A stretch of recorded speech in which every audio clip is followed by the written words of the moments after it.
And we're back to talk about arrays again.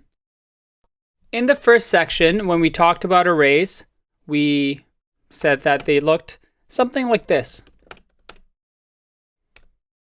Square brackets, and we can put whatever we want. We'll just put in a few numbers here.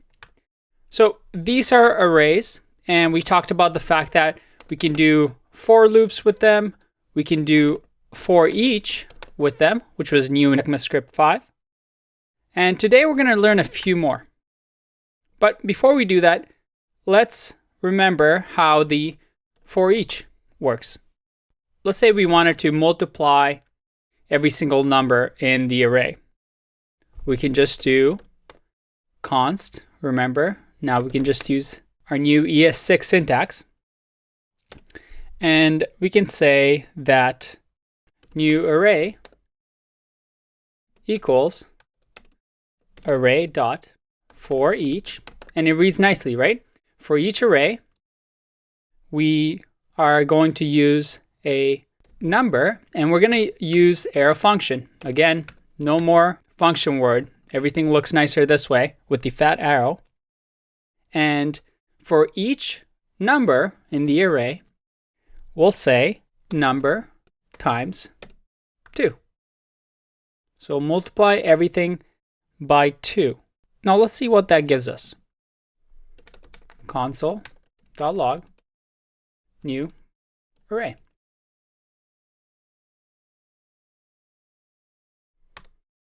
Undefined.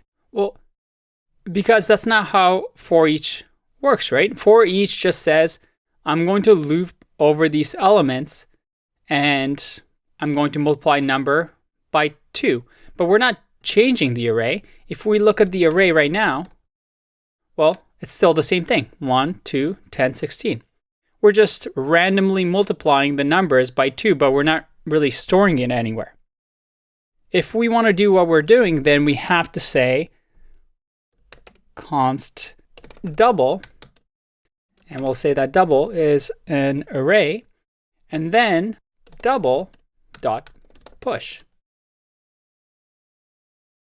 So we're pushing onto the array as we loop through it, number times 2. Now let's see what double gives us. I save. I'm going to refresh.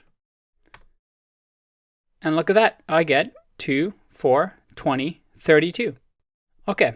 Now, the ones we're going to talk about today is map, filter, and reduce. I would say that these three are probably the most important methods that you'll use in your day-to-day JavaScript. They're super useful, so really start to become familiar with them. And anytime you think of doing some sort of a loop, most likely you want to do one of these three. Let's start off with map. The above way of doubling each thing in the array and creating a new array, well, with map, we can do const map array dot map number is number times 2. And the way map works is that you always need to return something. Because what's different for map than it is for each, well, for each just loops over something and it just does whatever the function says. Versus with the array, we can do what we couldn't with for each, which is loop over each element, each number, and return a new array. Let me show you what I mean. Every time the array loops, so let's say over here, the first one is number 1, we return 1 times 2. That gets put into map array, which is now 2, and then we go to the next number, 2. 2 times 2 now gets added to the array. 10 times 2 gets added to the array, and 16 times 2 gets added to the array. So that's why we return it. And by doing this, if we console.log map array, and let's refresh here. Oh, And forgot a closing bracket here. Let's try that again. You see that map array. So the first one is double, and the second one is map array. We'll name these just so we know the difference. And let's just redo that all over again. By the way, you're wondering why I'm refreshing instead of just copy and pasting it down here. Well, that's because we're using const, it's saying array has already been declared. So have to refresh. But there you go, for each and map. Looking at these two, they seem to both be doing the same thing. But there's a critical difference between map and for each. And I'm here to tell you that whenever you want to loop, do a simple loop and take some action on something like an array, you want to use map over for each. With for each, the operation may do nothing. You can just leave this completely blank or do console log, because all for each cares about is to iterate, which is going one by one, to iterate over a collection of elements like 1, 2, 10, and 16, and apply whatever operation we tell it to on each element. Now, map, on the other hand, has a restriction on the operation. It expects the operation to return an element. So with map, with for each, you can have multiple lines of code doing all these crazy things, versus map. With map, you always have a return element. The map iterates, again, loops through over a collection of elements, applying the operation on each element. And then finally, storing the result of each invocation of the operation, that's this, into another collection, which is map array. In other words, map transforms the array. It creates a new array, which is map array, versus for each, which just does a whole bunch of actions based on the array. And what those actions aren't really that limited. If we want to return a new array, we have to create our own array and then push.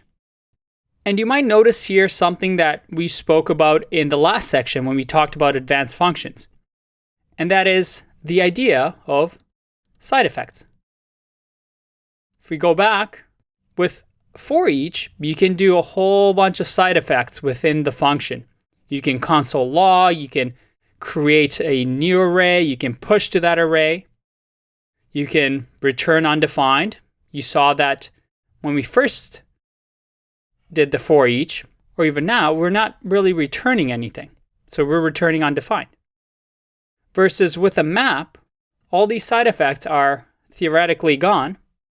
And because with a map, we have to return, let me just show you. If I don't return here, let's see what happens.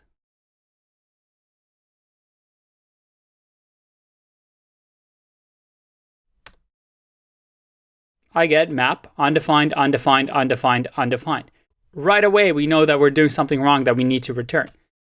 And as we mentioned in the previous section, we've now created a pure function where there's no question about whether we return or not.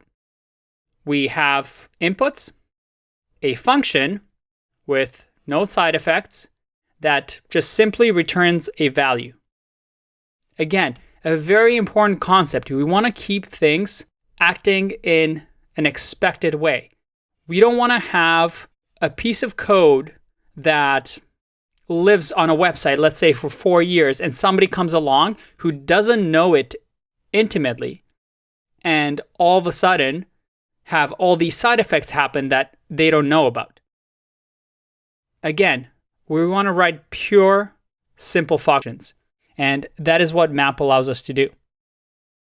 And the other important thing is that we're not changing the array. This array stays the exact same with map because we're always just making a new copy of the array. We're never mutating the data. All right, so that was map. Let's bring back the return here, and let's bring back the console. I also want to show you that when you only have a single parameter with an arrow function, you can actually avoid the brackets. And again, because we're returning and we're just returning a single line here, we can do shorthand, which is just this. How much cleaner does that look? Let's again test it out. There you go. Everything's looking nice. Look at that difference between the map and the for each. The next one I'm going to show you is filter. Now with filter, we can say filter array.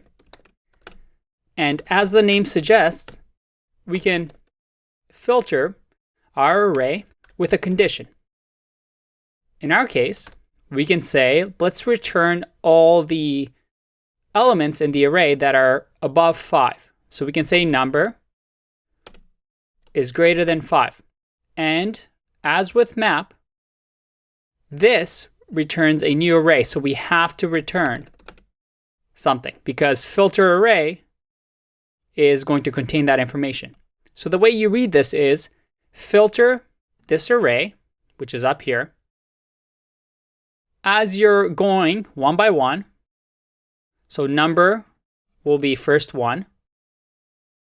Return is 1 greater than 5. In this case, it's going to say that's false. So we're not going to add this into the filter array. Then it iterates to 2. Is 2 greater than 5? Nope, that's false. So it's not going to go into the filter array. Is 10 greater than 5? Yes, it is. Good. 10 is going to go into the filter array. And is 16 greater than 5? Yep. Then 16 is going to go into the array. And again, because it's just a single line, we can do short form here. And now if we console.log and we'll say filter array, and refresh, we get the filter containing 10 and 16. If we do equals to 5, well, in that case, we get an empty array because nothing equals 5. So you can put any condition you want in here. If you had string and you want to see if it contains the word hello, well, you can do that as well. All you have to do is return true or false. If it returns false, it won't go into the array. If it returns true, well, it will go into the array. Very cool, very useful. What else do we have? Well, the last one I want to show you is reduce. And this is really, really powerful. You can do a lot with reduce. You can actually do filtering and mapping with reduce. So it's a really, really powerful method, but I'm going to show you one easy way to get you started. What we're going to do is we're going to say const reduce array equals, and again, this returns a new array. We say reduce, and reduce takes something called an accumulator and the number. Now, obviously, this can be any name. Sometimes you'll see ACC for accumulator. We'll just leave it like that for now so you can see. We know what number is. Number is 1, 2, 10, then 16. But what is accumulator? Well, accumulator is something where we can store the information that happens in the body of the function. Let me explain. Accumulator plus number. And again, because with reduce, we're returning an array, we have to return a value. And what we're saying here is that every time you iterate, so let's say the first go around, you have number 1. Accumulator plus number 1 equals, let's say if the accumulator is 0, then it will equal 1 now. 0 plus 1 equals 1. When 2 comes around, we do 1 plus 2 because the accumulator remembers what was there previously. And then 10 comes around and you go 3 plus 10. Now, what is the accumulator? We haven't defined it anywhere. In reduce, after the function, you have a second parameter. And here we can specify what we want our accumulator to start with, the default value. In our case, let's say it's 0. Now, if I do console.log reduce and do reduce array, let's see what happens.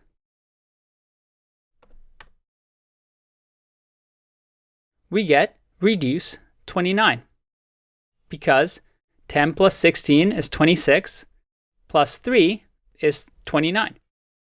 If I change this to 5 and I copy and try this again, we get 34 because the starting number is now 5.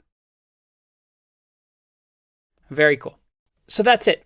I want you to remember these 3 methods because you're going to be using them a lot in your career. They're very, very useful. They're pure, which means every time we do an operation, whatever inputs we get in, it always returns a value and there are no side effects. And as you can see, they're very easy and simple to read. So get used to them and good luck with the exercises after this video. I'll see you in the next one. Bye-bye.